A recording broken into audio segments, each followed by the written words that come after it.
Well, we're in the kitchen now with Julie Sizemore from Creative Cake Supply. Great to see you. As well, yeah, you too. Can you believe the summer? It's just like, where did it go? What summer? I know, it's crazy, crazy, crazy. So, you know, if there's things that you've been wanting to do it before fall gets here. Have you always wanted to learn to decorate a cake like a professional? Well, take some classes at your place. They're always offering classes and things like that. And we do have a couple wonderful classes that deal specifically with fondant and, you know, working with, you know, making ribbons and bows and all little decorations and flowers and how to successfully cover a cake. So when it comes to making your own fondant, though, there's a very simple one that we're going to make today, and it's a marshmallow fondant. Okay. So if you've ever made Rice Krispie treats, sure. you know, and this recipe doesn't have butter in it, but if you go out on the web, you know, you can find one that does. I just recommend to people what you want to do is just find what works for you.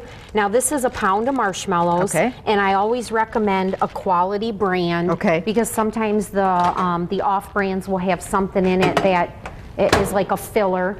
And the same thing with the powdered sugar. The C&H powdered sugar is much more refined, and you won't have to sift it, and you won't have all the little lumps. Good tip. And you don't want that when you're either decorating with small decorating tubes or when you're rolling out fondant. Good you don't tips. want to have all those little beads. So the name brand stuff is much more refined. You know, there's ways to save money, save on other ways.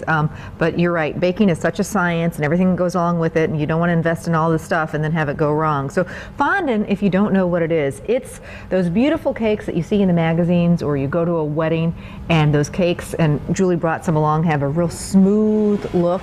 They look like artwork. That is what we're talking about here. Now you sell it in buckets in the store, so you don't have to make your own. And when it comes to certain projects and you want something very dependable, the marshmallow fondant, you want to check the marshmallows, let me go check it. Can be very, very affected by humidity. So whether it's a day that it's raining or just like yesterday, high humidity, give that a stir. You know, that the marshmallow fondant may work really good on a day where it's cooler and low humidity. A little bit more? But if, yes, and if you want a little bit more, you know, a higher dependability, definitely go with a pre-made, high quality brand. Also, we carry a brand in the store that a lot of professional cake decorators use, and it's satin nice, and it's much nicer to work with. You can roll it thinner. The problem that people will have with fondant is that it's a texture issue. We're not used to chewing our icing. So it's supposed to be more of a decorative finish versus a big chunk of like gum.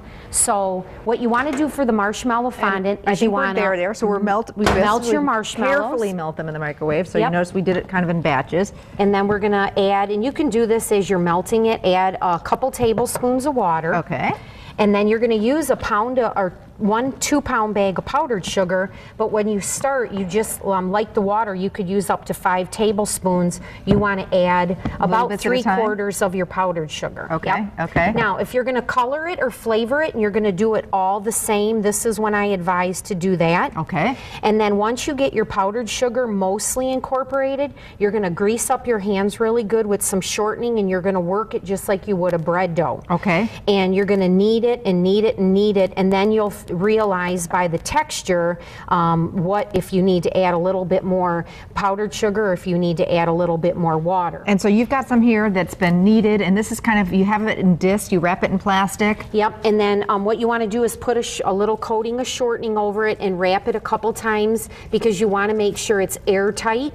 And then I even put it in a little Ziploc baggie, and then you can actually keep it in the refrigerator for at least a couple weeks and pull it out and just keep using it. Really? Okay. Well, now we've got our recipe. We're going to stick around and make you wait just a little bit and show you all the cool things once you've mastered this fondant on what you can do with it and really look like a professional. So stick around. We'll be back.